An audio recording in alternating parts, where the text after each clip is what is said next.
మహిళా కమిషన్ అంటే ఓ రబ్బర్ స్టాంప్. ఇలా అనుకున్న వాళ్ళ గుండెల్లో రైలు పరిగెట్టిస్తున్నారు.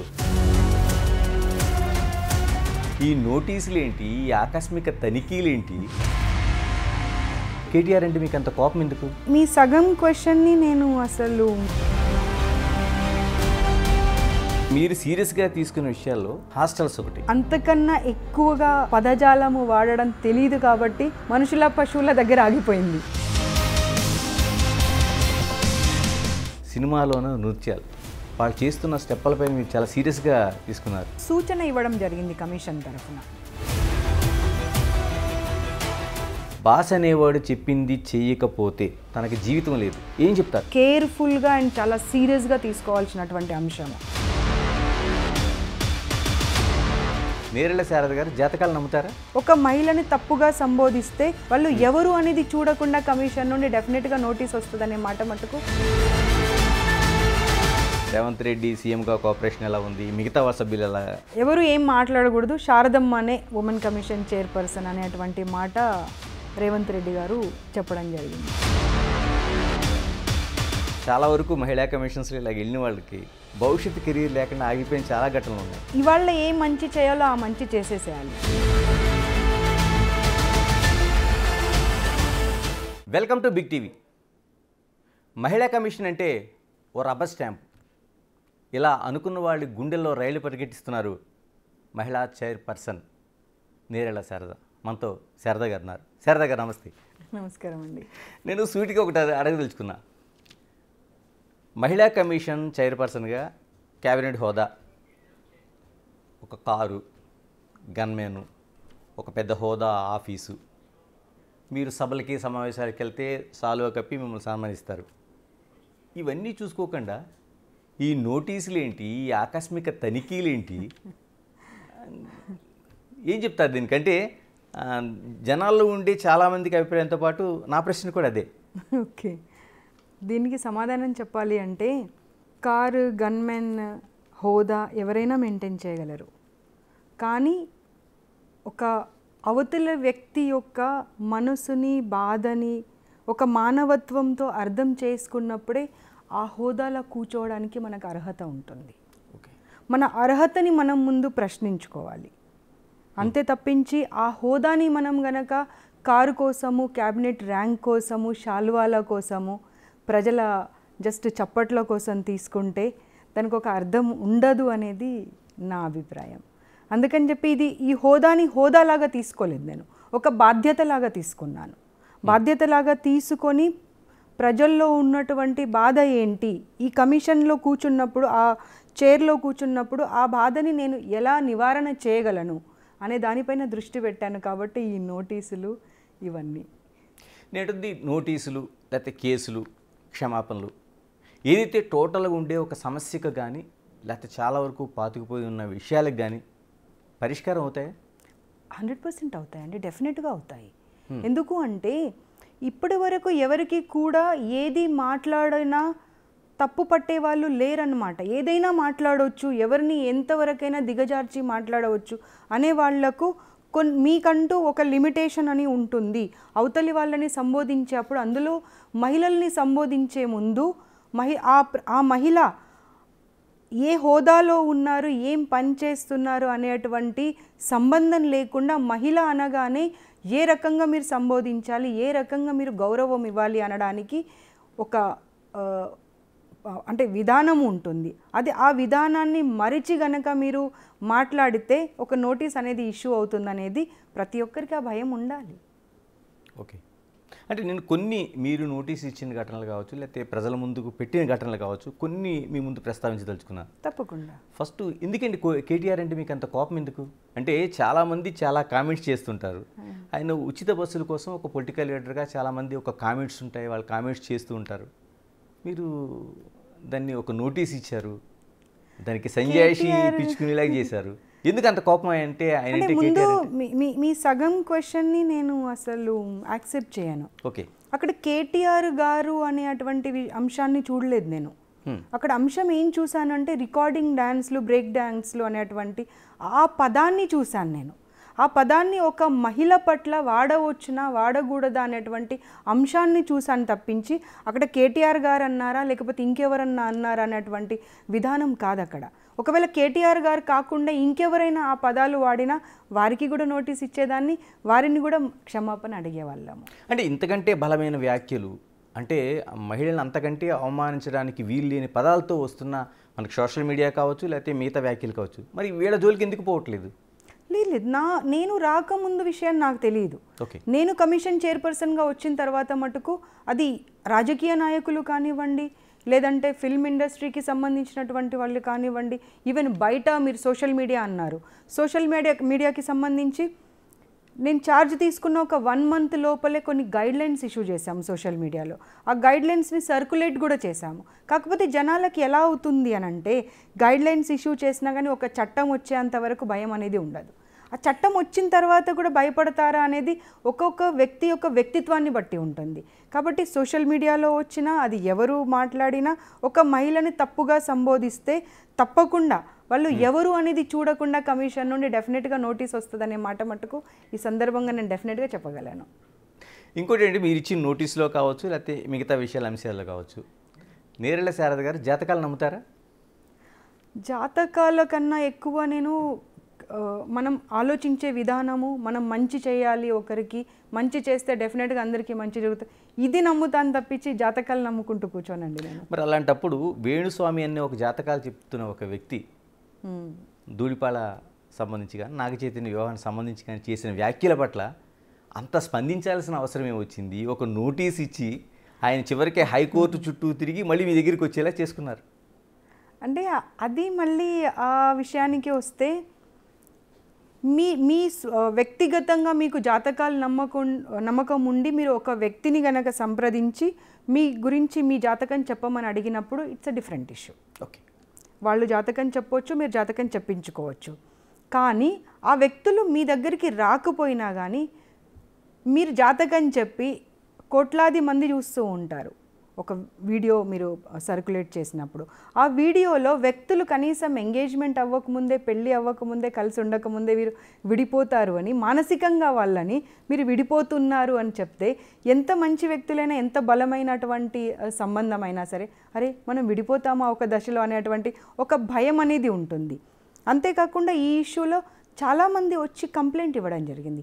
కేవలం నాగ చైతన్య అండ్ శోభితా ధూళిపాల విషయమే కాకుండా వారు గతంలో చేసినటువంటి వాక్యాల వల్ల కూడా వాళ్ళు చాలా ఇబ్బంది పడ్డారు అనేటువంటిది ఆ పిటిషన్ ఏదైతే ఉందో అది కూడా అంతా కంప్లీట్గా మేము కోర్టులో సబ్మిట్ చేయడం జరిగింది. కాబట్టి వారికి మేము నోటీసులు ఇవ్వడం జరిగింది. అంతే తప్పించి వ్యక్తిగతంగా నేను జ్యోతిషాన్ని నమ్ముతానా నమ్మనా అనేటువంటి అంశం కాదు. అది స్టాప్ అయిందండి ఇప్పుడు ఏమైనా అలాంటి? అంటే నాట్ ఓన్లీ మీరు చెప్పాలి, ఈ తర్వాత రాలేదు. అంటే ఒక వేణుస్వామి కాదు, ఇప్పుడు మీరు చూస్తున్న ఒక వేణుస్వామి కాబట్టి ప్రచారంలో ఉన్నాడు కాబట్టి అది మనకు బయటకు వచ్చింది. చాలా వరకు బయట ఇలాంటి వ్యక్తుల పట్ల కానీ లేకపోతే సెలబ్రిటీల పట్ల కానీ వాళ్ళు చేస్తున్న వ్యాఖ్యలు, అంటే ఒక వివాహ సంబంధాన్ని, ఒక కుటుంబ సంబంధాన్ని, దాన్ని ఎలా ట్యాకిల్ చేస్తాం మనం? నా వరకు నాకు దృష్టికి నేరుగా వచ్చినా, ఎవరైనా కంప్లైంట్ ద్వారా నా దగ్గరికి తీసుకొచ్చినా కానీ డెఫినెట్గా స్పందిస్తాను. అండ్ నేనేమంటాను అంటే, సొసైటీలో ప్రతి ఒక్క కేసుని మనం పర్సనల్గా తీసుకోలేము. ఒక కేసు వచ్చింది మన ముందుకు అంటే ఆ కేసుని ఆధారంగా తీసుకొని మిగతా వాళ్లకు కూడా తెలిసి రావాలి ఏంటంటే మనం ఇలాంటి వాక్యాలు చేయకూడదు అని. అంతే తప్పించి పర్టికులర్గా ఈ కేసు అని ప్రతి ఒక్క కేసు మన దగ్గరికి రావాలని ఉండదు. ఈ వేణుస్వామి వ్యాఖ్యలు చేయడం వల్ల హైకోర్టుకి వెళ్ళినా కానీ ఊరట లభించలేదు, మళ్ళీ కమిషన్కి రావాల్సి వచ్చింది. సో మనం అలాంటిది చేయకూడదు అనేటువంటిది ఆలోచన వాళ్ళకి కలగజేయడము. ఇంకొకటి మీరు సీరియస్గా తీసుకున్న విషయాల్లో హాస్టల్స్ ఒకటి అది. అంటే మీరు ఏ స్థాయికి వెళ్ళారంటే, మీరు రోగాలు ఇవ్వడానికి ఏదైతే హాస్టల్స్ నడుపుతున్నారో మీరు మనుషుల పశువుల, ఎందుకు అంత తీవ్ర స్థాయిలో నేరెళ్ళ శారద స్పందించాల్సిన అవసరం వచ్చింది? అక్కడ నేరెళ్ళ శారద కాబట్టి అంతకన్నా ఎక్కువగా ఆ పదజాలము వాడడం తెలియదు కాబట్టి మనుషుల పశువుల దగ్గర ఆగిపోయింది. మీరు కనుక నేరుగా ఆ పరిస్థితులు చూసుంటే మీరు ఇంకా ఏ పదాలు వాడేవారో నేను చెప్పలేను. అలాంటి పరిస్థితులు ఉండే. అంటే నేనేమంటాను, 10th వరకు ఒక తల్లి ఒడిలో పెరిగినట్టుగా పెరుగుతారు పిల్లలు. 10th వరకు ఇంటి నుండే వెళ్తారు, మళ్ళీ సాయంత్రం అవ్వగానే కాలేజ్ అయిపోగానే స్కూల్ అయిపోగానే ఇంటికి వచ్చేస్తారు. కానీ ఇంటర్మీడియట్ అనేది చాలా ఇంపార్టెంట్ దశ వాళ్ళకు. అటు చదువు పరంగా కానివ్వండి, ఇటు మానసికంగా ఎదగడానికి కానివ్వండి, శారీరకంగా ప్రవర్తన చెందడానికి కానివ్వండి, ఆ 2 సంవత్సరాలు 3 సంవత్సరాలు చాలా కీలకమైన దశ. అది అమ్మాయికి కానివ్వండి, అబ్బాయికి కానివ్వండి. అలాంటిది ఒక ఇన్స్టిట్యూషన్ పైన నమ్మకంతో వాళ్ళ కెరియర్ని బాగు చేస్తారు వీళ్ళు అని ఆ అమ్మాయిని ఆ అబ్బాయిని తీసుకెళ్ళి వాళ్ళ చేతిలో పెట్టినప్పుడు వాళ్ళ బాధ్యత అది. ఒక తల్లిలాగా ఒక తండ్రిలాగా వాళ్లకు అన్ని రకాలుగా ధైర్యం ఇచ్చుకుంటూ ఆ ఒక కవచంలాగా ఉండి అన్ని రకాలుగా వాళ్ళని సేఫ్ గార్డ్ చేసేటువంటి బాధ్యత ఉన్నప్పుడు వాళ్ళని గాలికి వదిలేసి ఓన్లీ బిజినెసే చేస్తాము అంటే మరి సమాజంలో ఉన్న అందరము చూసుకుంటూ ఊరుకుందామా, లేకపోతే ఎవరో ఒకరు శారద లాంటి వాళ్ళు ముందుకొచ్చి ఆ విషయాలను బయటకు తీసి అందరికీ కనువిప్పు లాంటిది చేయాలనేది సమాజం ఆలోచించుకోవాల్సిన అవసరం ఉన్నది. శారద గారు, మీకు ఇందులోన తెలియని అంశం కాదు, కార్పొరేట్ సంస్థలు ప్రభుత్వాలను నడిపిస్తున్నాయి, ప్రభుత్వాలతో భాగస్వామ్యం అవుతున్నాయి, ప్రభుత్వాలకి కర్త కర్మ క్రియ అవుతున్నాయి. మరి ఇప్పుడు మీరు వెళ్ళి ఏదైతే ఒక తేనె తొట్టే అంటాను నేను, దాన్ని కదిలించారు, ఫేస్ చేయడానికి సిద్ధంగా ఉన్నారా?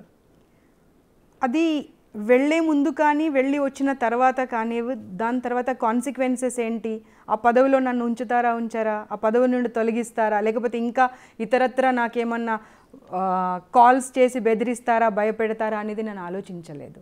నేను ఒకటే ఆలోచించాను, సంబడి హ్యాస్ టు దేర్.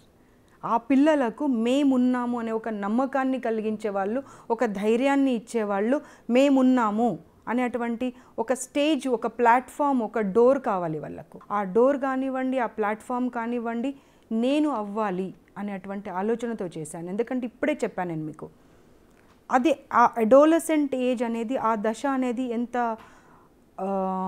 కాపాడుకోవాల్సినటువంటి పిల్లలని దశ అంటే, ఆ దశలోనే వాళ్ళు మంచి వైపుకైనా కానీ చెడు వైపుకైనా కానీ ఒక వ్యక్తిలో పరివర్తన, ఒక వ్యక్తిత్వంలో పరివర్తన చెందే అటువంటి దశలో ఉన్నారు. ఆ టైంలో కనుక మనం సపోర్ట్గా నిలబడకపోతే అటు తల్లిదండ్రులం కానివ్వండి, ఇటు సమాజం కానివ్వండి, అటు ఇన్స్టిట్యూషన్స్ కానివ్వండి, వాళ్ళ ఆలోచన విధానము కానివ్వండి, ప్రతిదీ మారే అటువంటి అవకాశం ఉంది. ఎందుకంటే చదువు అనేది ఒకటే పారామీటర్ కాదు.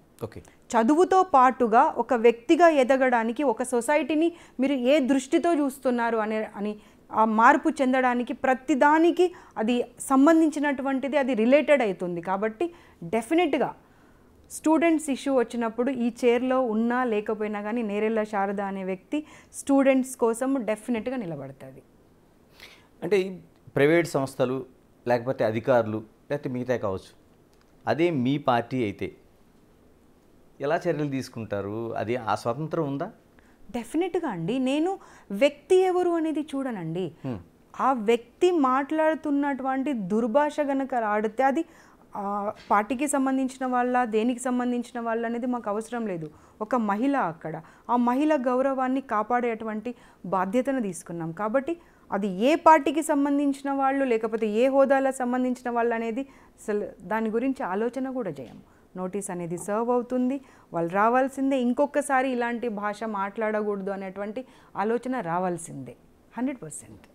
నేను స్ట్రైట్గా అడగదలుచుకున్నాను, నిజంగానే మీరున్న కాంగ్రెస్ పార్టీలోని లింగ వివక్ష లేకుండా ఇంత నిష్పక్షపాతంగా ఉందా పార్టీ? నేను ఒక పార్టీ గురించి, వివక్ష గురించి ఇప్పుడు మాట్లాడట్లేదు. ఈ స్థాయిలో ఇక్కడ ఈ కమిషన్, ఈ హోదాలో కూర్చున్నప్పుడు మటుకు నేను చెప్తుంది ఒకటే, ప్రతి మహిళను గౌరవించాల్సినటువంటి బాధ్యత మనకుంది. నేను ఇంతకు ముందు చెప్పా, ఇప్పుడు చెప్పాను. మన ఇంట్లో, మన ఫ్యామిలీలో ఉన్నటువంటి మన అక్క చెల్లిని ఒక రకంగా చూడడము, బయట వాళ్ళను ఒక రకంగా చూడడం అనేది అది మానుకున్నప్పుడే సొసైటీ అనేది మారుతుంది. ప్రతి ఒక్కరం అంటాము సొసైటీలో మార్పు రావాలి, సొసైటీలో మార్పు రావాలి. మార్పు అనేది ఎక్కడ మొదలవ్వాలి అనే ఆలోచన ఎవరో ఒకరు చేయాల్సిందే కదా. సో మన నుండే ఎందుకు మొదలు పెట్టకూడదు ఆ మార్పు అనేది? కాబట్టి అది మీరు ఒక పార్టీ అని మీరు పార్టీ పేరు తీసి చెప్పారు, కానీ నేను ఆ ఒక్క పార్టీకి అనట్లేదు, ప్రతి ఒక్క పార్టీకి చెప్తున్నాను నేను. ఒక మహిళ తన కుటుంబాన్ని చూసుకుంటూ తన కుటుంబంతో పాటుగా సమాజానికి ఎంతో కొంత నా వంతు చేయాలని చెప్పి రాజకీయాల్లోకి వచ్చినప్పుడు ఆ మహిళని ఇంకా గొప్పగా చూడండి. ఎందుకంటే ఏదో ఒక సాక్రిఫైస్ చేయకుండా ఒక మహిళ గడప దాటలేదండి. ఆ సాక్రిఫైజెస్ చేసి బయటకు వస్తున్నప్పుడు ఆ మహిళను ఒక తల్లిలాగానో ఒక దేవతలాగానో చూసి మీరు సపోర్ట్గా నిలబడండి తప్ప రాజకీయాల్లోకి రాగానే ఏదో కొంత అది ఇది అని ఒక రకమైనటువంటి ఒక ఇంప్రెషన్ ఉంటుంది. ఆ ఇంప్రెషన్ని తీసేయాల్సినటువంటి తొలగించాల్సినటువంటి బాధ్యత ఈ సొసైటీలో ఉన్నటువంటి ప్రతి ఒక్క వ్యక్తి పైన ఉన్నది. తర్వాత ఇంకొక మాట మీరు అన్నారు, దానికి మనం సమాధానం ఇవ్వకుండానే ఇంకో క్వశ్చన్కి వెళ్ళిపోయాము. మీరు అన్నారు చూడండి ఒక మాట, ఇన్స్టిట్యూషన్స్ గవర్నమెంట్కి ఎలక్షన్స్ టైంలో మనీ అది ఇది ఇవ్వాల్సి ఉంటుంది. ఏ గవర్నమెంట్ కూడా, అది ఏ ప్రభుత్వం అన్నా కానివ్వండి, అది కాంగ్రెస్ ప్రభుత్వమా ఇదివరకు ఉన్నటువంటి ప్రభుత్వాలు ఎవరన్నా కానివ్వండి, వాళ్ళు ఎవరు కూడా ఒక పిల్లలను హింసించి లేకపోతే తల్లిదండ్రులను హింసించి మీరు డబ్బులు వసూలు చేయండి, ఆ డబ్బులను మాకు పంపించండి అని ఎవరు అనట్లేరు. మీది ఒక బిజినెస్ లాగా తీసుకుంటారా, లేకపోతే ఒక సర్వీస్ లాగా తీసుకుంటారా అనేటువంటి ఆలోచనతోని మీరు మీ విద్యా సంస్థని నడిపించాలి, లేదా ఇంకేదైనా బిజినెస్ ఉంటే అది నడిపించాలి. అంతే తప్పించి పీడించి ఆ డబ్బుని మీరు ప్రభుత్వానికి ఇవ్వాలని ఏ ప్రభుత్వం కూడా కోరుకోదండి. ఇంకోటి నేను కీలకంగా మీతో చర్చించాలనుకున్న అంశం ఏంటంటే, వర్క్ ప్లేస్లో ఉమెన్స్ పట్ల జరుగుతున్న హెరాస్మెంట్స్, అది చిన్న సంస్థ కావచ్చు పెద్ద సంస్థ కావచ్చు, అన్ని చోట్ల బాస్ అనేవాడు చెప్పింది చేయకపోతే తనకి జీవితం లేదు. ఒకే ఒక వరల్డ్లో ఏం చెప్తారు? ఎందుకంటే పోస్ట్ లాంటి యాక్ట్స్ ఉన్నాయి మనకి. సినిమా ఇండస్ట్రీలో కాస్టింగ్ కావచ్చు, నాట్ ఓన్లీ సినిమా ఇండస్ట్రీ, అన్ని సెక్టార్లు, నేను ఇంక్లూడింగ్ మీడియా కూడా మాట్లాడుతున్నాను. ఎలా ఏమైనా పరిష్కారం కనిపిస్తుందా? ఎక్కడైనా మనకు ఫుల్ స్టాప్ ఉందా?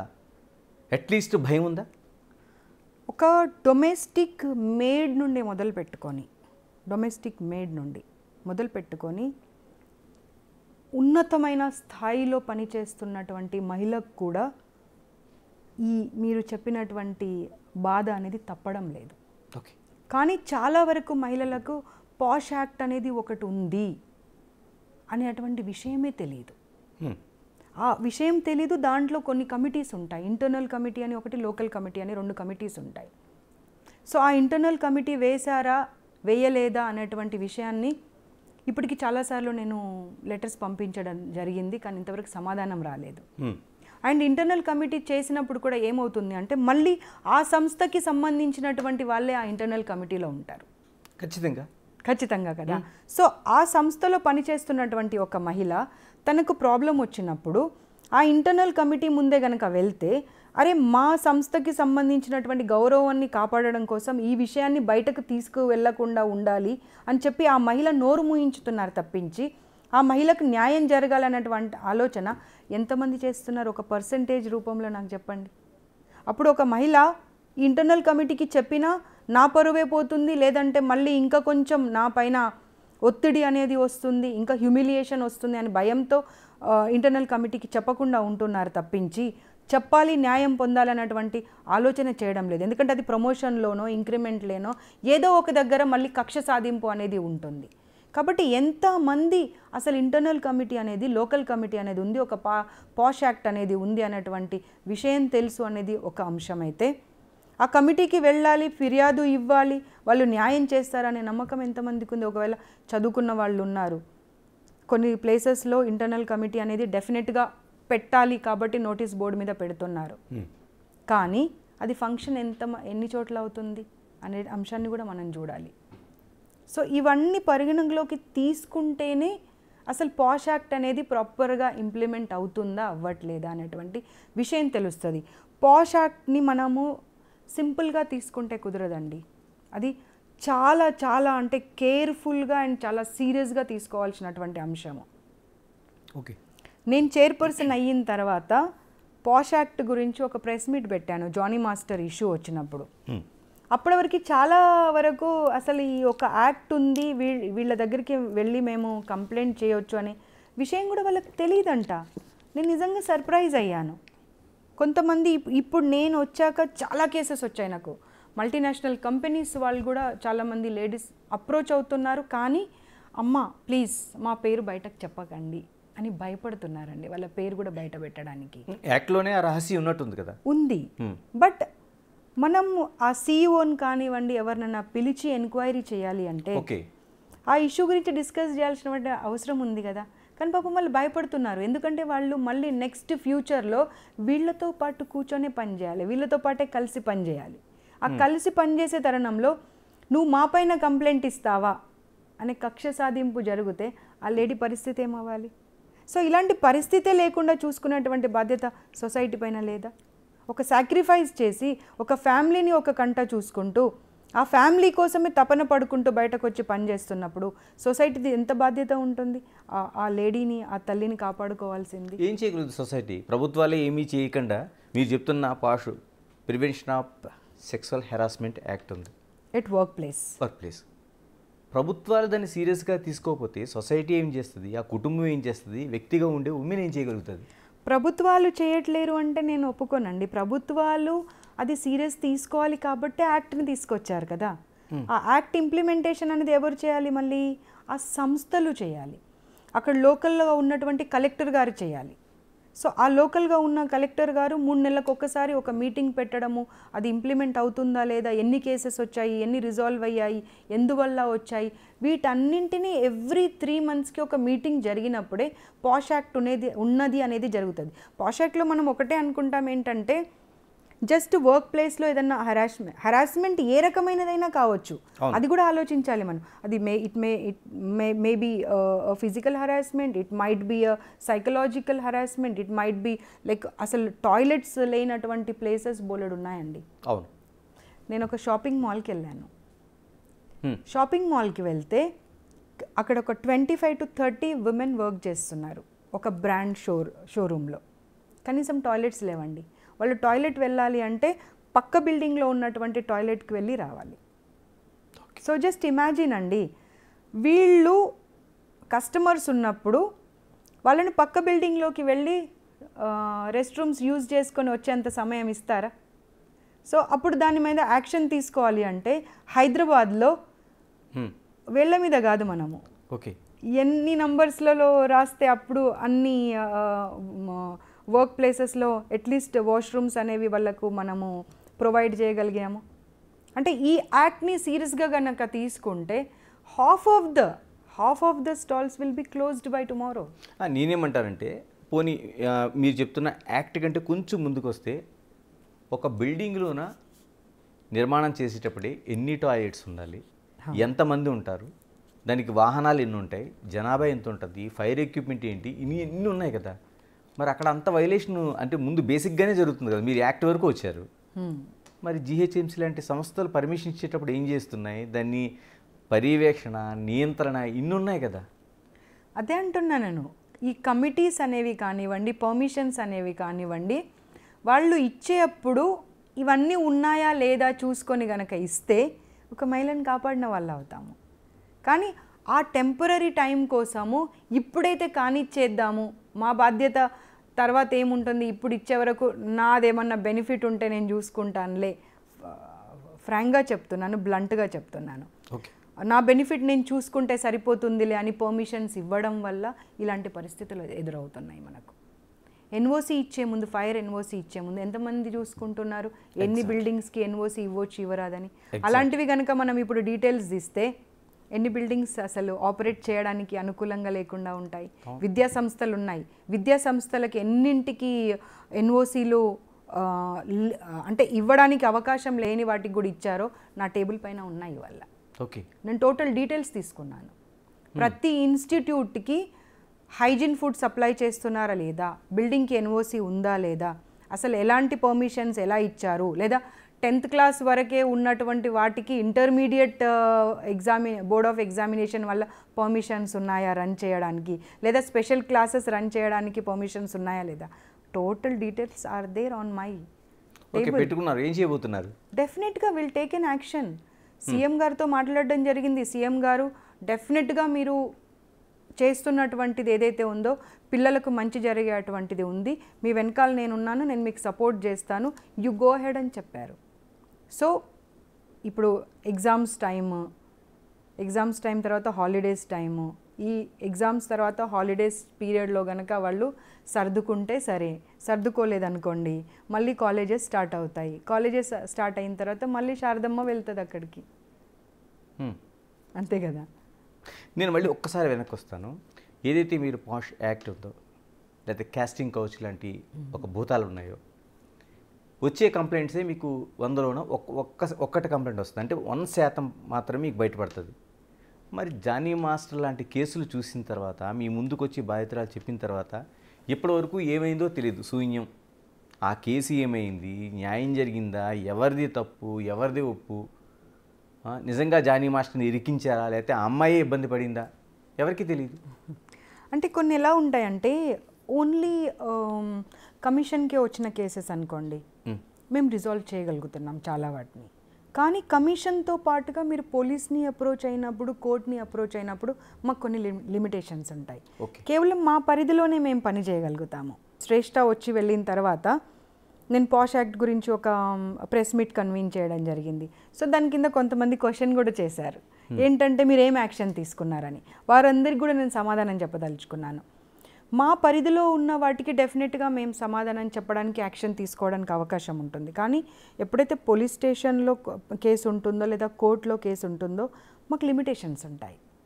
మా పరిధి దాటి మేము వారిపైన యాక్షన్ తీసుకోవడానికి ఉండదు. కోర్టే దానికి సమాధానం ఇవ్వాలి, యాక్షన్ అనేది తీసుకోవాలి. సో నా వరకు నాకు వచ్చినప్పుడు మటుకు ఈ ఇంటర్నల్ కమిటీస్, లోకల్ కమిటీస్ కరెక్ట్గా ఫార్ములేట్ అయ్యాయా లేదా, ఫంక్షనింగ్లో ఉన్నాయా లేదా అనేటువంటి అంశం పైన మాత్రం దృష్టి పెడతాను నేను. తర్వాత మీరు చెప్పినటువంటి కొరియోగ్రాఫర్ ఇష్యూ ఇది. సో ఫిల్మ్ ఇండస్ట్రీకి సంబంధించిన ఇష్యూ. సో అక్కడ ఉన్నటువంటి పెద్ద మనుషులు అనే వాళ్ళు కూడా వాళ్ళకు కూడా ఒక కమిటీ అనేది ఏర్పాటు చేశారు. ఓకే. కానీ ఆ కమిటీ అనే వాళ్ళు కూడా వాళ్ళ ఇండస్ట్రీలో జరుగుతున్నటువంటి కాస్టింగ్ కౌచ్ గురించి దృష్టి పెట్టినప్పుడే వాళ్ళు ప్రభుత్వంకు ఇంతకుముందు ఒకసారి ఒక కమిటీని ఫామ్ చేయమని చెప్పారు. ఇప్పుడు కేరళలో మీరు చూసుంటారు, తమిళనాడులో హేమా కమిషన్ అట్లాంటివి. సో అలాంటి ఒక కమిటీ తెలంగాణలో కూడా కావాలి అని పెట్టడం జరిగింది తప్పించి, దాని తర్వాత మళ్ళీ వీళ్ళు ప్రభుత్వాన్ని అప్రోచ్ అవ్వడం కానివ్వండి, సీరియస్గా తీసుకోండి కాస్టింగ్ కౌచ్ అనేటువంటి అంశం రాకూడదు అంటే ప్యాషన్తో, ఇష్టంతో ఈ ఇండస్ట్రీలోకి వచ్చినటువంటి అమ్మాయిలను కాపాడే బాధ్యత మన పైన ఉంది. సో గవర్నమెంట్ సపోర్ట్ మాకు కావాలి, మేము సపోర్ట్గా ఉంటాము అనేటువంటి అంశాన్ని వరకు ఇంకా మళ్ళీ రాలేదు.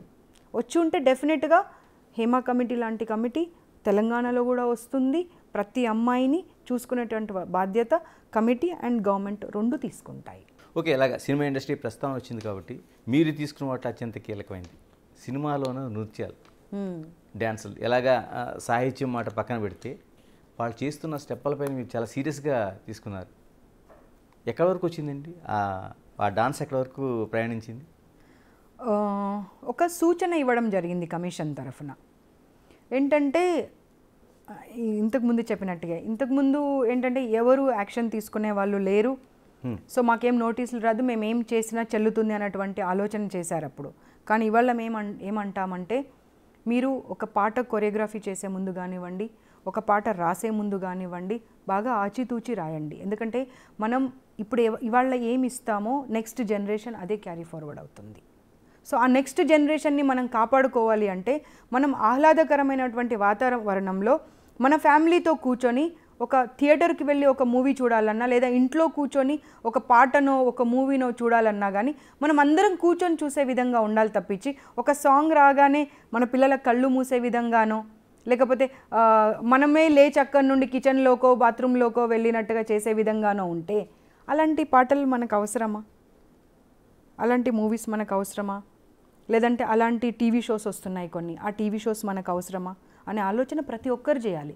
ఎప్పుడు కూడా మనము గవర్నమెంట్ ఏం యాక్షన్ తీసుకుంది, ఒక కమిటీ ఏం యాక్షన్ తీసుకుంది, ఒక కమిషన్ ఏం యాక్షన్ తీసుకుంది అనడంతో పాటుగా ఈ సొసైటీలో ఉన్నటువంటి వ్యక్తులుగా మన బాధ్యత ఏంటి అనే ఆలోచన కూడా చేయాలి మనం. ప్రతి ఒక్కరూ వ్యతిరేకించినప్పుడు అవతల వాళ్ళు ఎందుకు అలాంటి కొరియోగ్రఫీ చేస్తారు, ఎందుకు అలాంటి పాటలు రాస్తారు, ఎందుకు అలాంటి డ్రెస్సెస్ వేస్తారు, ఈ అంశాలన్నీ ఒకదానికొకటి ముడిపడి ఉంటాయి. సెపరేట్గా తీసుకోరాదు, ఇవన్నీ ఒకదానికొకటి ముడిపడి ఉంటాయి. కాబట్టి దీనిపైన సీరియస్గా చర్చ జరగాల్సినటువంటి అవసరం ఉన్నది, చాలా సీరియస్గా. అటు పేరెంట్స్ కానివ్వండి, ఇటు సినిమా పెద్దలు కానివ్వండి, ఇటు ప్రభుత్వం నుండి వచ్చిన పెద్దలు కానివ్వండి, కమిషన్స్ కానివ్వండి, ప్రతి ఒక్కరూ ఒక చర్చ చేసుకున్న తర్వాత అసలు మూవీస్ ఎలాంటివి తీస్తున్నారు, టీవీ షోస్ ఎలాంటివి వస్తున్నాయి, మనం మన ఇంట్లో ఆఫీస్ అంతా రోజంతా ఆఫీస్కి వెళ్ళి వచ్చిన తర్వాత ఇంటి దగ్గర కూర్చొని ఆ చెత్త చూసి ఆ చెత్తని మనం పిల్లలకి ఏ రకంగా అందిస్తున్నాము అనే చర్చ 100% జరగాల్సినటువంటి అవసరం ఉన్నది వాళ్ళ. ఊరికే బ్లేమ్ గేమ్ లాగా ఉండకూడదు. శారద గారు, మీరు ఇలాంటి ఈ అంశంలోనే మీకు చాలా వరకు సోషల్ మీడియా కావచ్చు, మిగతా చోట కావచ్చు, ఈ స్టెప్పుల కోసం మాట్లాడుతున్నప్పుడే వేస్తున్నది కూడా అక్కడ మహిళలే. వాళ్ళకి లేని అభ్యంతరం శారద గారికి ఉండాల్సిన అవసరం ఏముందనేది ప్రశ్నకి ఏం సమాధానం చెప్తారు? వాళ్ళని వ్యక్తిగతంగా మీరు అడిగారనుకోండి, వాళ్ళు ఏం చెప్తారు సమాధానం, అది వింటే శారద గారికి ఏం అభ్యంతరం అనేది మీకు తెలుస్తుంది. వాళ్ళకు కూడా అభ్యంతరం ఉంది, వాళ్ళు కూడా ఇష్టంగా చేయట్లేదు. బట్ ఇట్స్ అ ప్రొఫెషన్ అయినప్పుడు ఏమవుతుంది అంటే అక్కడికి వెళ్ళేంత వరకు కూడా కొన్ని సందర్భాల వాళ్ళకి స్టెప్స్ ఏంటో కూడా తెలియదు వాళ్ళకు. బట్ ఆ ప్రొఫెషన్లో నుండి అది నో అన్నారనుకోండి, ఇప్పుడే నో అంటుంది, ఇంకొకసారి మళ్ళీ ఈవెంట్ని ఎలా తీసుకోవాలి మనము అనే భయంతో వాళ్ళు చేయాల్సి వస్తూ ఉన్నది. బట్ బ్యాక్ ఎండ్లో కనుక మీరు కనుక వెళ్ళి వాళ్ళతో మాట్లాడితే మాకు ఇష్టం లేదన్నటువంటి మాటని చెప్తున్నారు. అంటే మరి సినిమా ఇండస్ట్రీకి సంబంధించి మాట్లాడుకుందాం. సెన్సార్ బోర్డు ఏం చేస్తుంది? సెన్సార్ బోర్డు అనేది ఉంది, ఎక్కడ మీరు చెప్తున్న అశ్లీలత కానీ లేకపోతే అభ్యంతరకరం కానీ ఇలాంటి అన్నిటికీ చెక్ చెప్పాల్సిన సెన్సార్ బోర్డు ఏం చేస్తున్నట్టు? సెన్సార్ బోర్డుని ఒకరోజు పిలిచి క్వశ్చన్ చేయండి. కాదు, అంటే ఎక్కడ ఆ పరిధి? అంటే మీరు అందులోకి చొరబడగలుగుతారా, లేకపోతే మీ పరిధి ఇక్కడ వరకు ఉందని ఇక్కడ వరకు ఆగిపోతారా? అందుకే నేనేమంటున్నాను, నా పరిధి గురించి మాట్లాడకుండా సొసైటీలో ఉన్నటువంటి ప్రతి ఒక్కరిని అడుగుతున్నాను, మనకు బాధ్యత లేదా? మనం ఎంతసేపు గవర్నమెంట్ పైన, ఉమెన్ కమిషన్ పైన, సెన్సార్ బోర్డు పైన మీరేం చేస్తున్నారని క్వశ్చన్ చేస్తూనే ఉందామా? లేకపోతే సభ్య సమాజంలో మన నెక్స్ట్ తరానికి, ఇప్పుడున్న జనరేషన్కి మనం ఏం నేర్పిద్దాము, ఆ తర్వాతి జనరేషన్కి వాళ్ళు ఏం క్యారీ ఫార్వర్డ్ చేస్తారు అనే అంశం మీద డిస్కస్ చేద్దామా అనేది ప్రతి ఒక్కరు ఆలోచించినప్పుడే చేంజెస్ వస్తాయి. అంతే తప్పించి ఎవరో ఒక్కరు ముందు పడితే చేంజెస్ రావు. మీరు తీసుకున్న అంశం ఏదైతే ఉందో నిజంగా కంట్రోల్ చేయగలుగుతామండి. ఎందుకంటే ఓటీటీ ప్లాట్ఫామ్స్ ఉన్నాయి, యూట్యూబ్స్ ఉన్నాయి, వాటికి ఏ సెన్సార్ బోర్డు లేదు, ఏమీ లేదు. విచ్చలవిడిగా ప్రయాణించడానికి బోల్డ్ అవకాశాలు ఉన్నాయి. ఎలాగా అంటే ఇది ఒక ఇండస్ట్రీ కోసం, మన ఫిల్మ్ ఇండస్ట్రీ కోసం మాట్లాడుకుంటే మరి వాటి సంగతి ఏంటి అసలు? అంటే మనము భావి తరాలకు ఒక మంచి వాతావరణాన్ని కల్పించాలి అంటే ఇటు స్టేట్ గవర్నమెంట్స్ కానివ్వండి, అటు సెంట్రల్ గవర్నమెంట్ కానివ్వండి, ఇద్దరు ఆలోచన గనక చేసి ఒక గైడ్లైన్ ఫ్రేమ్ చేసి ఆ గైడ్లైన్ పరిధిలోనే ఓటీటీ ప్లాట్ఫామ్స్ అయినా పర్వాలేదు, మూవీస్ అయినా ఏదైనా పర్వాలేదు, అలాగే ఉండాలి మీ కంటెంట్ కానివ్వండి, మీ డ్రెస్సింగ్ కానివ్వండి అని గనక నిబంధనలు గనక చేస్తే డెఫినెట్గా చేంజ్ వస్తుంది. ఇంకోటి ఖచ్చితంగా విద్యా సంస్థ కోసం ఒక్కసారి వెనక్కి వెళ్తే, ఇప్పుడు ఒక 2 రోజుల్లో 3 రోజుల్లో తెలంగాణలోని ఇంటర్మీడియట్ రిజల్ట్ రాబోతున్నాయి. ఇంటర్మీడియట్ రిజల్ట్ వస్తుందంటే ఫస్ట్ భయపడే తల్లిదండ్రులు ఆ పిల్లాడు బతుకున్నాడా లేదా అనే పరిస్థితి వచ్చింది. ఎందుకంటే చాలా వరకు ఆత్మహత్యలు అనేవి కనిపిస్తున్నాయి. ప్రత్యేకంగా ప్రైవేటు కాలేజీలు, కార్పొరేట్ కాలేజీలు. మీరు హాస్టల్లో వసతులు చూస్తున్నారు కానీ వరుసగా జరుగుతుంది. ఈ స్టేట్ ఆ స్టేట్ అని లేదు. దానికి ఏమైనా పరిధి, ఉమెన్ కమిషన్ ఏమైనా తనకి పరిధిలోనే ఏమైనా చేయాల్సిన అవసరం ఉందా, చేయడానికి వీలుందా అంటే ఏం చెప్తారు? నేను అందుకే మీతో ఒక మాట అన్నాను, 10th వరకు ఒక కోడి ఎలా పిల్లలని కాపాడుకొని ఎలా ఉంటుందో అలా తల్లిదండ్రుల దగ్గర ఇంటిలోనే ఉంటారు పిల్లలు. కానీ ఇంటర్మీడియట్ అనేది ఆ 2-3 years 16, 17, 18 ఏజ్ అనేది చాలా ఇంపార్టెంట్. కాబట్టి వాళ్ళని మానసికంగా, శారీరకంగా అన్ని రకాలుగా మనము వాళ్ళని కాపాడే అవసరం ఉంది అన్నటువంటి మాట చెప్పాను. దాంట్లో భాగంగానే ఈ మాట చెప్తున్నాను. ఆ ఏజ్లో మనము ఇవ్వాల్సినటువంటి మంచి చెడుల ఆలోచన, అవగాహన, చదువు విషయము అన్నీ గైడ్ చేయాల్సినటువంటి బాధ్యత తల్లిదండ్రులు, సొసైటీ, గవర్నమెంట్ అందరూ గనక ఇన్స్టిట్యూషన్స్ తీసుకుంటే ఒక్క మాట ముందుగా వాళ్ళకి చెప్పాలి, మీ పర్సెంటేజ్ అనేదే మీ పారామీటర్ కాదు.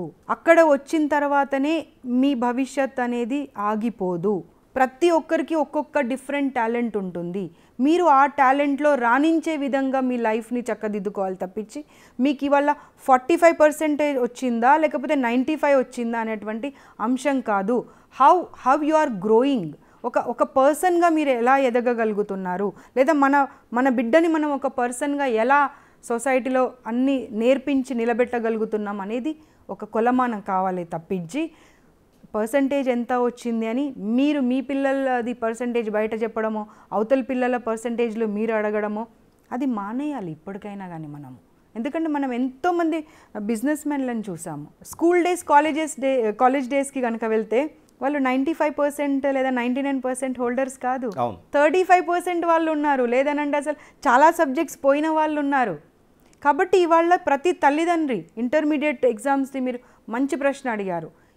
ఈ ప్లాట్ఫామ్ సందర్భంగా చెప్తున్నా, మీ పిల్లలకు రిజల్ట్కి 1 వీక్ బిఫోరే కూర్చోబెట్టుకోండి, మీ దగ్గర కూర్చోబెట్టుకొని చెప్పండి మీరు, నానా యు గివ్ యూ 100%, నీ 100% నువ్వు ఇవ్వు, రిజల్ట్ గురించి ఆలోచించకు, నువ్వు పాస్ అవుతావా ఫెయిల్ అవుతావా నీకు ఎంత పర్సెంటేజ్ వస్తుంది అనేటువంటి అంశం వల్ల నీ లైఫ్ నువ్వు డిస్టర్బ్ చేసుకోకు.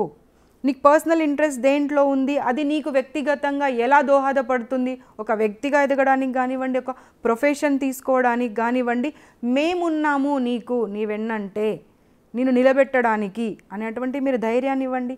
ఒక్క పర్సన్ కనుక చనిపోతే మళ్ళీ ఇక్కడే వచ్చి మనం మాట్లాడుకుందాం. కానీ ఎంతమంది తల్లిదండ్రులు ఆ నమ్మకాన్ని ఇవ్వగలుగుతున్నారు అనేది ప్రశ్న. ఇక్కడ తల్లిదండ్రులు అందరూ ఫ్రెండ్లీగా కనుక మాట్లాడుతూ ఉంటుంటే, పర్సంటేజ్ అనేదే పారామీటర్ తీసుకోకపోతే ఎందుకండి చావులు అవుతాయి? అంటే తల్లిదండ్రులకి అంత అవకాశం ఉందా? న్యూక్లియర్ ఫ్యామిలీస్ అయిపోయినాయి, భార్యాభర్త కష్టపడితే తప్ప బ్రతుకు వెళ్ళలేని పరిస్థితి.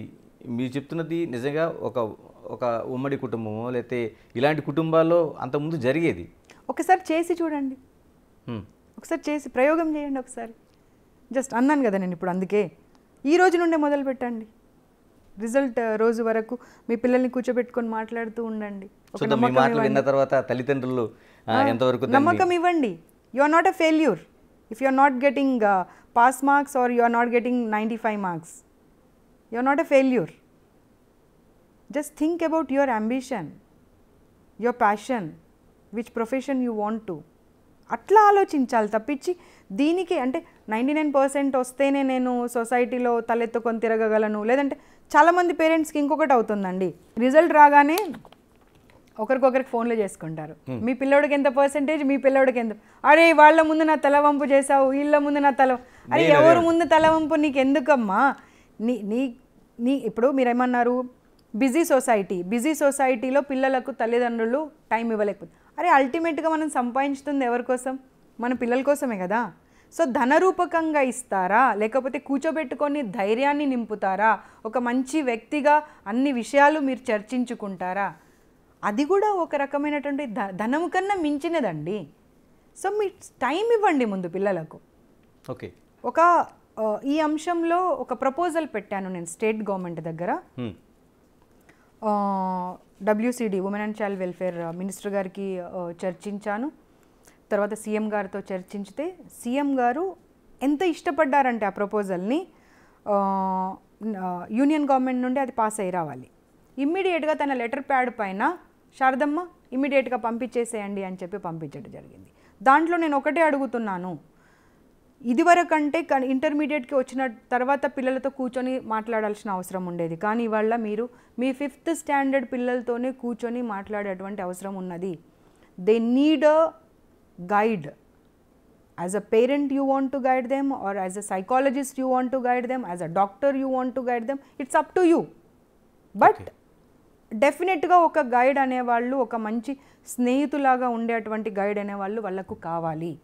సో గవర్నమెంట్కి నేను ప్రపోజల్ పెట్టాను ఏంటంటే, we will provide an app where they will find a psychologist also, ఒక లా గైడ్ చేసే వ్యక్తి, అంటే 5 years పిల్లలకు కాదు నేను అనేది, ఇంకా PG అలా చేసే పిల్లలకు, అండ్ ఒక gynaecologist also. Because in this ఏరా ఇప్పుడున్నటువంటి పరిస్థితులలో ఒక 10th స్టాండర్డ్కి వచ్చే వరకే పిల్లలకు చాలా రకాల ప్రాబ్లమ్స్ వస్తూ ఉన్నాయి. కొన్నిసార్లు వాళ్ళు ఫ్రెండ్స్తో చర్చించాలన్న మోమాట పడుతున్నారు, ఇబ్బంది పడుతున్నారు, తల్లిదండ్రులతో చర్చించాలన్న ఇబ్బంది పడుతున్నారు, ఆ టైం అనేది కూడా ఇబ్బందికరమైనటువంటి పరిస్థితి.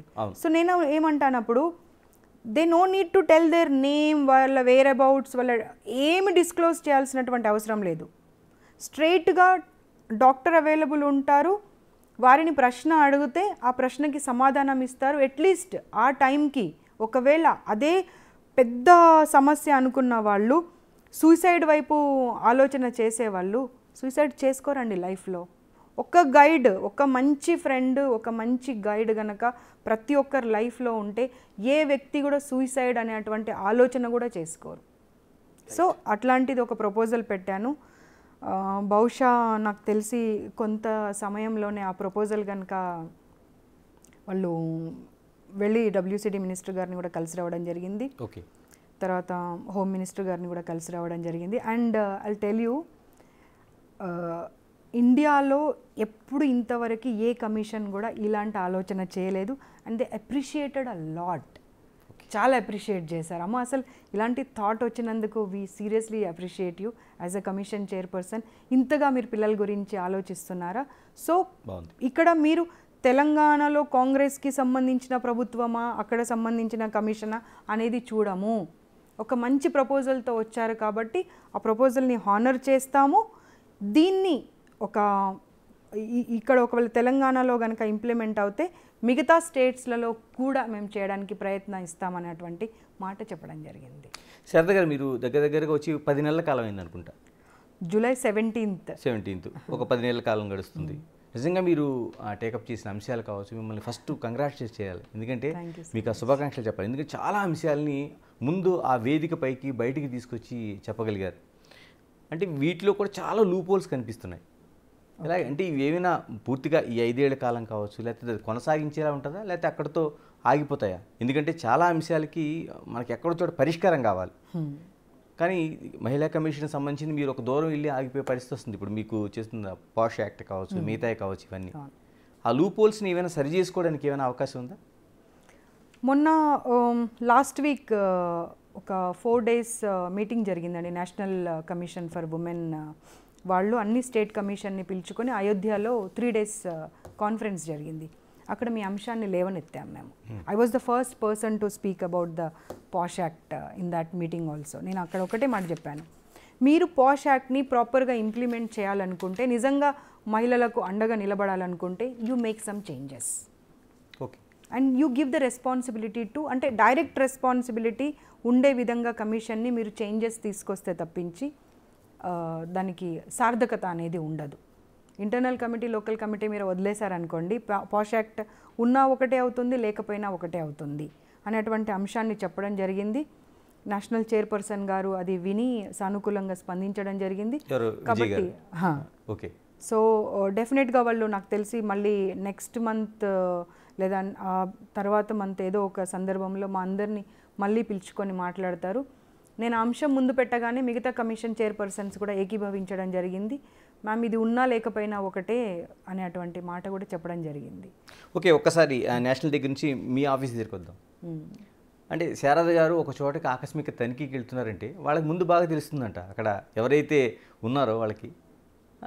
అంతకుముందు మనం ఏసీబీ లేకపోతే ఇన్కమ్ ట్యాక్స్ ఇటువంటి వాటిలో చూసేవాళ్ళం ఆ ఇంటి దొంగల్ని. మీ ఇంటి దొంగల పని గుర్తించారా, లేకపోతే ఏమైనా ఆ ప్రాసెస్లో ఉన్నారా? కాకపోతే నేను ఇది ఒప్పుకోనండి, ఎందుకంటే నేను నా డ్రైవర్కే చెప్పాను నేను ఎక్కడికి వెళ్తున్నాను అనేది. ఎలా తెలుస్తుంది మరి?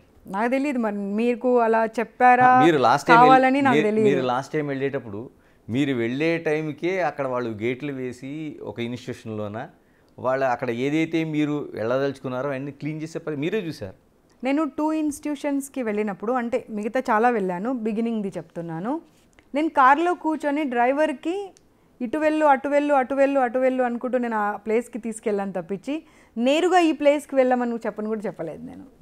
మరి అది ఎలా తెలిసిందో మీరే ఆ దొంగలను పట్టి నాకు చెప్పాలి. మీరు దాన్ని గమనించారా లేదా? మీరు అక్కడికి వెళ్ళినప్పటికీ వాళ్ళు అప్పటి వరకు తెరిచున్న గేట్లు మూసి ఉంచాల్సిన అవసరం ఏముంటుంది? ఆ రోజా? లేదు, ఆ రోజు ఇన్ఫర్మేషన్ వచ్చి మూయలేదు వాళ్ళు. ఏమైపోయింది అంటే నా కారు వాళ్ళ గేటు ముందు నుండి వెళ్ళిపోయి మేము వేరే దగ్గర ఆపుకొని కారు నడుచుకుంటూ వద్దామని వెళ్ళాము. సో మైట్ బి ఎవరో ఒకరు టీవీలో 24/7 చూస్తూ ఉంటారు కదా, కెమెరాస్ని అబ్జర్వ్ చేస్తూ ఉంటారు కదా. సో కమిషన్ బోర్డ్ అనేది కనిపించి గబగబా వచ్చి బయట గేట్స్ లాక్ చేయడం జరిగింది. But nobody has information that I'm going anywhere. Right. చివరిగా మనం ముగించే ముందు మీరు రాజకీయాలకు వద్దాం ఒకసారి. మీరు ఎలాగా సోనియా గాంధీ మనసు గెలుచుకున్నారు, ఆవిడ మీకంతా తెలిసింది అందరికీ. రాష్ట్రంలో ఎలా ఉంది? రేవంత్ రెడ్డి సీఎంగా కోఆపరేషన్ ఎలా ఉంది? మిగతా సభ్యులు ఎలా ఉన్నారు? అంటే నాకు ఉన్న ఇన్ఫర్మేషన్, మిగతా ఇన్ఫర్మేషన్ మీరు తీసుకొని చెప్పాలి. ఉమెన్ కమిషన్ అనే పదవి గురించి డిస్కషన్ వచ్చినప్పుడు ఎవరు ఏం మాట్లాడకూడదు, శారదమ్మనే ఉమెన్ కమిషన్ చైర్పర్సన్ అనేటువంటి మాట రేవంత్ రెడ్డి గారు చెప్పడం జరిగింది. సో అందులోనే మీకు అర్థం అవ్వాలి వారికి నా పైన ఇంప్రెషన్ ఏంటి అనేది. ఇలా ఇంత దూకుడుగా వెళ్తున్నారు, చాలా వరకు మహిళా కమిషన్స్లో ఇలా వెళ్ళిన వాళ్ళకి భవిష్యత్తు కెరీర్ లేకుండా ఆగిపోయిన చాలా ఘటనలు ఉన్నాయి. మీ ఫ్రేమ్లో ఉన్నాయో లేదో తెలియదు కానీ మాకు చాలా ఉన్నాయి. శారద గారు ఏం ఆలోచిస్తున్నారు? ఇవాళ ఏ మంచి చేయాలో ఆ మంచి చేసేసేయాలి, అంతే తప్పించి రేపటి గురించి ఆలోచించుకుంటూ ఇవాళ చేసేది కూడా చేయకుండా ఉంటే ఎలాగండి? రేపు పదవి వస్తుందా రాదా, ఏ పరిస్థితిలో ఉంటాను, అది తర్వాత విషయం. సో ఇవాళ నాకు అది ఒక 10 మందికి మంచి చేసే అవకాశం నాకు ఉన్నప్పుడు నేను నా ఒక్కదాని గురించి ఆలోచించుకొని, నా భవిష్యత్తు ఆలోచించుకొని ఆ 10 మందికి మంచి చేయకుండా నేను ఎందుకు ఉండాలి? కంటిన్యూ చేస్తారా చెయ్యరా, ఇంకో పదవి ఇస్తారా ఇవ్వరా, అది సెకండరీ. అది ఇవాళనైతే ఒక మీరు అన్నట్టుగా దూకుడుగా వెళ్ళి 10 మందికి భయం అయితే పెట్టాను కదా. 1,00,000 మంది పిల్లలు ప్రశాంతంగా ఇవాళ హాస్టల్స్లలో నా పేరు చెప్పుకొని ఏదన్నా చేస్తే మ్యామ్కి కాల్ చేస్తామని చెప్పే పరిస్థితిలో ఉన్నారా లేదా? ఇమాజిన్ అండి, మీరు 5,000 అప్లికేషన్స్ వచ్చాయి నా ఆఫీస్కి, కంప్లైంట్స్ ప్రతి ఇన్స్టిట్యూట్ నుండి. అంటే ఒక ధైర్యాన్ని ఇవ్వగలిగాను కదా. నా ఫోన్, మా ఆఫీస్ ఫోన్ అసలు దాదాపుగా ఒక 2 months 3 months మోగుతూనే ఉంది. అంటే దాన్ని ఫేస్ చేయడానికి రెడీగా ఉన్నారు మీరు, మీ పార్టీ కావచ్చు, రెడీ టు ఫేస్.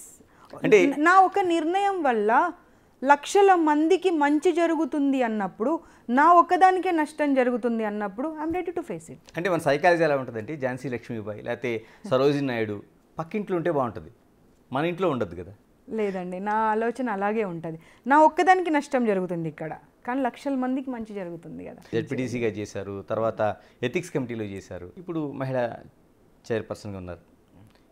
ఎమ్మెల్యేగా పోటీ చేయడానికి ఉండే ఒక పెద్ద గోడ, ఎంపీగా పోటీ చేయడానికి ఉండే పెద్ద గోడ బ్రేక్ చేయగలుగుతారా, లేకపోతే ఈ ప్రయాణం ఇలాగే జరుగుద్దా? ఫ్యూచర్ చూడాలి ఎలా ఉంటుంది అనేది. ఫ్యూచర్ వదిలిపెట్టారు అంతే, శారద గారి చేతిలో లేదు, ఎవరి చేతిలో ఉండదండి ఫ్యూచర్. సో ఆ సమయాన్ని ఆ సందర్భాన్ని బట్టి అప్పుడు నిర్ణయం తీసుకుందాము. ఇప్పుడు చేసేటువంటిది ఇప్పుడు చేద్దాం. రైట్, చివరిగా చెప్పండి, ఏం చేయబోతున్నారు? మహిళా కమిషన్ మీ చేతుల్లో ఉంది కాబట్టి, మీరు వెళుతున్నారు కాబట్టి ప్రయాణం అంతిమ లక్ష్యంగా, అంటే ఈ 5 ఏళ్ళ అంతిమ లక్ష్యంగా ఏం చేయదలుచుకున్నారు? చాలా చేంజెస్ రావాలండి. చాలామంది ఏమనుకుంటారంటే మహిళా కమిషన్ అనగానే ఏదో డొమెస్టిక్ వైలెన్స్ కేసు మా ఆఫీస్కి వస్తుంది, కూర్చోబెట్టాలి, ఏదో కౌన్సిలింగ్ చేయాలి, పంపించేసేయాలి. కాదండి, మహిళా కమిషన్ అనే దానికి మీరు ఒక పరిధి అనేది మీరు పెట్టలేరండి. ఓకే, చాలా పెద్ద అంశం ఇది. Anything you think and you can do. మీరు ఒక మంచి చేయాలి అని అనుకుంటే మహిళలందరినీ ఉద్దేశించి you can do it. Just మీరు how you put that before the government and how you get it done from them అనే దాని మీద డిపెండ్ అయి ఉంటుంది. సో నా వరకు నాకు తెలిసి 5 సంవత్సరాల్లో చేయాల్సిన అనుభవం అంతా ఈ 9 నెలల్లో వచ్చేసింది. సో చాలా అంశాలపైన చాలా ప్రపోజల్స్ రెడీ పెట్టుకున్నాను. సీఎం గారు టైం తీసుకొని సీఎం గారి దగ్గర కూర్చొని గనక చేస్తే కొంతలో కొంతైనా కానీ మనము మహిళలు ఇబ్బంది పడకుండా వాళ్లకు న్యాయం చేసిన వాళ్ళం అవుతాము. ఒక 2-3 అంశాల గురించి మాట్లాడుకోవాలి ఇక్కడ. అంతకుముందు ఏదైనా ఎవరో ఒకరో ఇద్దరో అంటే అలా మరీ పోలీస్ స్టేషన్కి వెళ్ళే పరిస్థితి, ఆర్థికంగా మేము తట్టుకోలేమనే వాళ్ళు, కోర్టుకి వెళ్ళిన అడ్వకేట్కి ఫీజు ఇచ్చుకోలేము అనే అటువంటి వాళ్ళు వరకే కమిషన్ వరకు వచ్చేవాళ్ళు. ఎందుకంటే కమిషన్కి రావాలని కూడా చాలామందికి తెలీదు. కానీ ఇవాళ కనుక మీరు చూస్తే అసలు పోలీస్ స్టేషన్కి వెళ్ళిన పోలీసులు మా దగ్గర పంపిస్తున్నారు, శారదమ్మ దగ్గరికి వెళ్ళమ్మా ఇమీడియట్గా మీకు సొల్యూషన్ ఇస్తుందని చెప్పి. చాలామంది ఇంకా పేర్లు చెప్పాను కానీ కోర్టులో ఉన్నటువంటి కొంతమంది జడ్జెస్కి సంబంధించినటువంటి వాళ్ళు, సీనియర్ అడ్వకేట్స్ ఇక్కడ ఎందుకమ్మా డబ్బులు ఖర్చు పెట్టుకుంటారు, శారదమ్మ దగ్గరికి వెళ్ళండి అని పంపిస్తున్నారు. సో దీనికి గనక మనము ప్రాపర్ ఫండింగ్ గనక పెట్టి ప్రాపర్ ఒక టీమ్ని గనక తయారు చేస్తే సొసైటీలో ఉన్నటువంటి ఈ విభేదాలు కానివ్వండి, ఈ ప్రాబ్లమ్స్ని కానివ్వండి రిజాల్వ్ చేయడానికి ది బెస్ట్ ప్లాట్ఫామ్ అవుతుందండి, ది బెస్ట్ ప్లాట్ఫామ్. ఎందుకంటే నేను స్వయంగా కౌన్సిలింగ్స్లో నేను కూర్చుంటున్నానండి, ఒక్కొక్క కౌన్సిలింగ్కి 5 to 6 hours పడుతుంది. ఓకే. ఎగ్జాస్ట్ అయిపోతున్నాం నిజంగా, స్టాఫ్ సరిపోవడం లేదు. ఎందుకంటే పాపం వాళ్ళు కూడా మనుషులే కదా. ఒక కేసుని రోజు 5-6 గంటలు ఇవ్వాలంటే కేసెస్ చాలా పెరిగిపోయాయి. సో వీటన్నింటినీ రిజాల్వ్ చేయాలంటే ప్రాపర్గా ఇంకా స్టాఫ్ని పెంచి ప్రాపర్గా కనుక మనం ఫండింగ్ చేస్తే రిజాల్వ్ చేయడము ఒక వంత అయితే, మన దగ్గరకు వస్తున్నటువంటి కేసెస్ అనేవి ఏవి ఏంటి అనేది నోట్ చేసి పెడుతున్నాం. సో దానిపైన అడ్వకేట్స్ని కానివ్వండి, సివిల్ సొసైటీ వాళ్ళని కానివ్వండి, గవర్నమెంట్ని కానివ్వండి, కమిషన్స్ని కానివ్వండి కూర్చోబెట్టి ఒక ఫ్రూట్ఫుల్ చర్చ జరగాలి.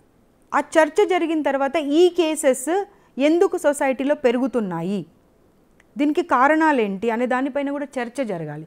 చర్చతో దానికి మనం ఏదన్నా కొంత సొల్యూషన్ కానివ్వండి, నివారణ కానివ్వండి, దానికి ఆలోచించేటువంటి ఒక మార్గం అనేది మనకి దొరికితే ఇలాంటి కేసెస్ కూడా సొసైటీలో రాకుండా పోతాయి. ఎందుకంటే ఇదివరకు మనం అనుకునే వాళ్ళము ఏదో తెలిసి తెలియని వాళ్ళో వీళ్ళ మధ్యలో జరుగుతున్నాయి. కానీ నా దగ్గరకు వచ్చే హై ప్రొఫైల్ కేసెస్ ఉంటున్నాయండి. They are well educated, well earning, everything. కానీ కమ్యూనికేషన్ గ్యాప్ అనాలా, కంపాటిబిలిటీ లేదనాలా, లేకపోతే ఈగో క్లాష్ అనాలా, యాటిట్యూడ్ అనాలా, ఏమనాలా అనేది ఒక్కొక్క కేసుకి డిఫర్ అవుతుంది. బట్ ఆ రీజన్స్ వల్ల విడిపోయేటువంటి పరిస్థితి నుండి కూర్చోబెట్టి కొన్నిసార్లు తిట్టాల్సిన అవసరం కూడా పడుతూ ఉంది. తిట్టడం ఇన్ ద సెన్స్ నాకు తిట్లు రావు, కానీ కోపగించుకొని కలిసి సక్సెస్ఫుల్ స్టోరీస్ మా దగ్గర చాలా ఉన్నాయి. కానీ వాళ్ళ పేర్లు బయట పెట్టకూడదు కాబట్టి నేను చాలా ఇంటర్నల్గా బయట తెలియకుండా చేస్తూ ఉంటాను. సో కేసెస్ అవి డొమెస్టిక్ వైలెన్స్ కేసెస్ కానివ్వండి, 490A కేసెస్ కానివ్వండి, ఈ మధ్య లివ్ ఇన్ రిలేషన్షిప్ కేసెస్ చాలా వస్తున్నాయి. దీని గురించి కూడా మీరు నా సలహా ఒకటి ఏంటంటే, ఒక డిబేట్ చేయండి, ఒక మంచి డిబేట్ చేయండి. తల్లిదండ్రులను పిలవండి, పిల్లల్ని పిలవండి, మానసిక నిపుణులను పిలవండి, ఇంకా సొసైటీలో ఉన్నటువంటి ఎవరైతే NGOs ఉన్నారో అందరినీ పిలిచి ఈ లివ్ ఇన్ రిలేషన్షిప్స్ అనేవి మన సొసైటీని ఎక్కడికి తీసుకెళ్తాయి అనే ఆలోచన చేయాలి. ఎందుకంటే 8 సంవత్సరాలు 10 సంవత్సరాలు కలిసి ఉంటున్నారు, పెళ్ళి అనేటువంటి మాట రాగానే లేదా కెరియర్లో సెటిల్ అయ్యేంత వరకు కలిసి ఉంటున్నారు.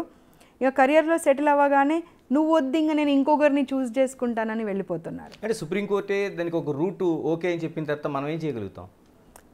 అది ఓకే, నేను అది కాదనను. కానీ నేనేమంటున్నాను అంటే, ఒక అండర్స్టాండింగ్తో ముందే ఉండి ఒక 1 year మనం కలిసి ఉంటున్నాము, ఆ తర్వాత నీకు నాకు సంబంధం లేదు, లేకపోతే 2 years కలిసి ఉంటున్నాం, లేకపోతే కొంతకాలం కలిసి ఉంటున్నామని ఒక అండర్స్టాండింగ్తో వెళ్తే పర్వాలేదు. కానీ ఇక్కడ ఏమవుతున్నాయి అంటే, ఇద్దరు పార్ట్నర్స్ ఉన్నప్పుడు, ఇద్దరు పార్ట్నర్స్ రిలేషన్లోకి వచ్చే ముందు అండర్స్టాండింగ్తో వచ్చినప్పుడు, విడిపోయేప్పుడు మాత్రం ఒకరి పాత్రనే అవుతుంది. ఒకరి కెరియర్ని చూసుకొని వాళ్ళు యువతలి వాళ్ళను ఇబ్బంది పెట్టేటువంటి పరిస్థితులు ఉండి, వాళ్ళు అసలు డిప్రెషన్లోకి వెళ్ళిపోయేంటి పరిస్థితులు ఉండి, డిప్రెషన్లో వెళ్ళిన వాళ్ళు కూడా మా దగ్గరికి వస్తే మేము ఒక 4-5 కేసెస్ అయితే ఉన్నాయి, అసలు ఎలా హ్యాండిల్ చేయాలో అర్థం కాక కూర్చోబెట్టి తిట్టి చేసి సెటిల్ చేసే పరిస్థితి వచ్చింది. కొందరైతే ఇంకా పోలీస్ స్టేషన్లోనే రిమైండ్లోనే ఉన్నారు. రైట్. సో నేను అనేది ఏంటంటే, when it is a decision, ఇప్పుడు మీరు ఇద్దరు మేజర్స్ ఒక రిలేషన్లోకి వస్తున్నప్పుడు విడిపోవాలనే అంశం కూడా ఇద్దరు డెసిషన్ అయ్యి ఉండాలి. ఒకరు డెసిషన్ తీసుకొని ఇంకొకరిని ఇబ్బంది పట్టేటువంటి పరిస్థితి ఉండకూడదు, డిప్రెషన్లోకి వెళ్ళే పరిస్థితి ఉండకూడదు, ఇదొకటి. అండ్ సుప్రీంకోర్టుది ఉన్నా సరే, జడ్జిమెంట్ ఉన్నా సరే, నేనేమంటాను, ఆ రిలేషన్ పైన ఒక చర్చ జరిగి అది మంచికి దారి తీస్తుందా చెడుకు దారి తీస్తుందా అనేటువంటిది చర్చ జరిగి ఒక నివేదన అనేది ప్రతి గవర్నమెంట్ దగ్గర ఉండాల్సిన అవసరం ఉన్నది. అప్పుడు ఆ సుప్రీంకోర్టులో ఒక వ్యక్తి ఆలోచన విధంగా వచ్చినటువంటి జడ్జిమెంట్ అది ఎప్పటికీ కంటిన్యూ అవుతుందని కూడా చెప్పలేము. పరిస్థితులను బట్టి కూడా మార్చేటువంటి అవకాశం కూడా ఉంటుంది. కాబట్టి డెఫినెట్గా ఇవన్నీ చర్చ చేయాల్సినటువంటి అంశాలు అనేటువంటి మాట చెప్తున్నాను మీకు.